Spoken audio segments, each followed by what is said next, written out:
Europe 1. Willy Revelli. Bon puisque je vous parlais de menu à l'instant, vous le savez, hier, pile à cette heure-ci, François Fillon déjeunait en tête-à-tête avec Nicolas Sarkozy. Oui, 24 heures après la Saint-Valentin.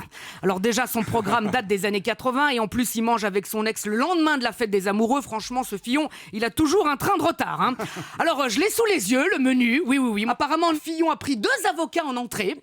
Oui, pour changer un peu, parce que dernièrement, il prenait tout le temps du blé. Et Nicolas Sarkozy a pris une brique à l'oseille, voilà. Oui, alors c'était un repas sur le pouce, oui, parce que Nicolas n'est pas du genre à passer à table. Alors non, je ne sais pas trop ce qu'ils ont mangé. En tout cas, Fillon, hier soir en meeting à Compiègne, il était ballonné, ou plutôt il était gonflé. À un moment, il a dit je favoriserai les donations aux enfants. Oui, il est gonflé, parce que visiblement, c'est ce qu'il fait quand même dans son foyer depuis un sacré moment. Alors, pendant le déjeuner, il paraîtrait aussi que François a demandé à Nicolas des conseils quand on se retrouve face à un juge. Pour le coup, Nicolas a une certaine expérience, alors que Fillon, lui, débute dans le métier. Mais enfin, ça va venir, il va apprendre sur le tas.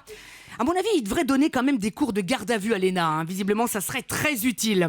Sans compter que maintenant, vous avez vu ça, c'est le porte-parole de François Fillon, Thierry Solaire, qui est accusé par le canard déchaîné de ne pas avoir payé ses impôts. Le mec s'appelle Solaire, mais aux impôts, c'est plutôt Eclipse, visiblement. Ils l'ont jamais vu là-bas. Non, mais encore une affaire dans l'affaire. Franchement, plus belle la vie, à côté, tu t'emmerdes. Les types voulaient une république exemplaire, c'est eux qui vont servir d'exemple. Ça devient n'importe quoi, cette campagne, franchement. Ceux qui veulent nous gouverner ont tellement de problèmes que du coup, on ne parle plus des problèmes de ceux qu'ils veulent gouverner. Comme les fins de mois qui commencent le 10, l'école, la sécurité à l'école, les handicapés, la jeunesse. Tiens, la jeunesse, justement. On dit tout le temps qu'elle ne se bouge pas assez. Avec tout ce qui se passe tous les soirs en banlieue en ce moment, moi ça va, je trouve qu'elle se bouge bien. Faut dire qu'elle ne se sent pas respectée, la jeunesse. Quand tu te fais contrôler 10 fois par jour par le même fonctionnaire, tu dois avoir un peu les boules de voir qu'on recrute des jeunes flics qui ont déjà Alzheimer. Et je sais de quoi je parle. J'habite aussi en banlieue, moi. Ouais, Didier, me regarde pas comme ça.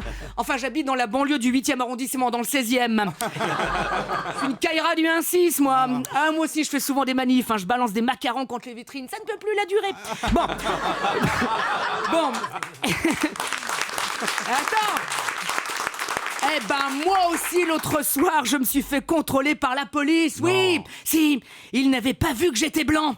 Mais quand ils ont réalisé, ils se sont excusés, ils ont été très corrects. Ils m'ont même proposé de me porter mes courses, de me faire la cuisine et de me chanter une berceuse pour m'aider à dormir. Vous voyez, comme quoi, il y a de très bons policiers aussi.